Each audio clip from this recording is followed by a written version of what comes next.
என்ன பண்ணணும்னா இது கெட் மெத்தட்ல இருக்கு. நம்ம இங்கேருந்து இன்ஃபர்மேஷனை கெட் பண்ண போகிறது இல்லை, நம்ம ஜஸ்ட் நம்மளோட மெசேஜை பாஸ் பண்ண போகிறோம். ஸோ நம்ம யூஸ் பண்ண போகிற மெத்தட் என்னன்னு பார்த்தீங்கன்னா போஸ்ட். இப்போ நான் வந்து டெஸ்ட் யூஆர்எல் வந்து காப்பி பண்ணிக்கிறேன். காப்பி பண்ணிட்டு இந்த இடத்துல வந்து பேஸ்ட் பண்ணிக்கிறேன். ஸோ பேஸ்ட் பண்ணதுக்கு அப்புறமா நம்மளோட வெப்ஹூக்கை வந்து நம்ம ஏஐ ஏஜென்ட்டோட கனெக்ட் பண்ணணும். இதை சேவ் பண்ணிட்டு இந்த இடத்துல எக்ஸிக்யூட் ஒர்க் ஃப்ளோன்னு இருக்கா, இதை கிளிக் பண்ணால் தான் இப்போ வந்து வேலையே செய்யும். இப்போ நான் இங்கே வந்துட்டு ஹாய்னு ஒரு மெசேஜ் பண்ணுறேன்னா நோ ரிப்ளை ஃப்ரம் N8 வருதா, இங்கே வந்து பார்ப்போம். இங்கே பாருங்கள், ஆக்சுவலாக அங்கே நான் கொடுத்த இன்ஃபர்மேஷன் வந்து இங்கே வந்திருக்கு. பட் இங்கே பாருங்கள், எனக்கு எரர் வந்துருச்சு. என்ன எரர்? நீ கொடுக்குற இன்ஃபர்மேஷன் வந்து அன்டிஃபைன்டில் இருக்குது, எனக்கு வந்து சேட்லேருந்து மெசேஜே வரல அப்படின்னு சொல்லியிருக்கு. நான் என்ன பண்ணுறேன்னா ஸ்டாப் பண்ணிடுறேன். இங்கே சேட் ட்ரிகருக்கு பதிலாக டிஃபைன் பிலோன்னு கொடுத்துட்டு எனக்கு வெப்ஹூக்லேருந்து வர மெசேஜை வந்து நீ வந்து எடுத்துக்கோ. இப்போ இந்த மெசேஜுக்கு தான் வந்து ஏஜென்ட் வந்து நம்மளுக்கு ரிப்ளை பண்ணோம். ஸோ புரியும்னு நினைக்கிறேன்.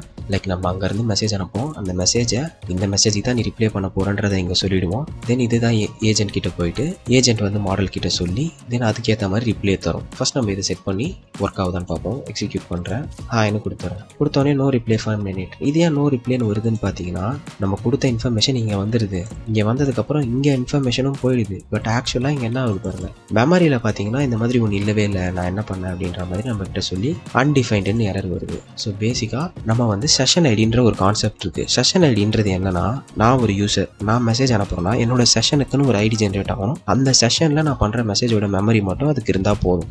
அப்போது ஒரு யூசர் லாகின் பண்ணி மெசேஜ் பண்ணும்போது அந்த யூசரோட செஷன் மட்டும் ரன் ஆகிறதுக்கு நம்ம ஒரு செஷன் ஐடி கிரியேட் பண்ணி தான் ஆகணும், கரெக்டாக? ஸோ அதை வந்து நம்ம ChatGPT கிட்டே சொல்லி கிரியேட் பண்ண சொல்லலாம். ஸோ இப்போ வந்து செஷன் ஐடியை வந்து என்னோட கோடில் வந்து ஆட் பண்ணுன்ற மாதிரி நான் சொல்லியிருக்கேன். இப்போ அது வந்து UUID அப்படின்னு சொல்லுவாங்க. ஒரு யூனிக் செஷன் ஐடியை கிரியேட் பண்ணுறது தான் UUID.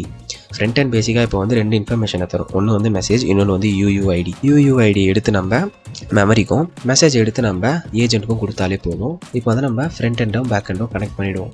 ஸோ இது ஃபஸ்ட்டு இந்த கோடு எடுத்துகிட்டோம், நான் வந்து பேஸ்ட் பண்ணிவிட்டு உங்களுக்கு எக்ஸாம்பிள் காட்டுறேன். ஸோ இப்போ வந்து கோடு எழுதிருச்சு. இங்கே பார்த்தீங்கன்னா செஷன் ஐடினா என்னன்றதை இங்கே சொல்லுது. லைக் செஷன் ஐடின்றது ஒரு யூனிக் ஜென்ரேட்டட் கோட். அதை வந்து லோக்கல் ஸ்டோரேஜில் ஸ்டோர் பண்ணிக்கும். இன்கேஸ் நம்ம வந்து சேம் செஷன் ஐடியை யூஸ் பண்ணி நம்ம பேஜை ரெஃப்ரெஷ் பண்ணாலும் அதே இன்ஃபர்மேஷன் இருக்க மாதிரி பர்சஸ் பண்ணிக்கலாம் அப்படின்ற மாதிரி சொல்லுவோம்.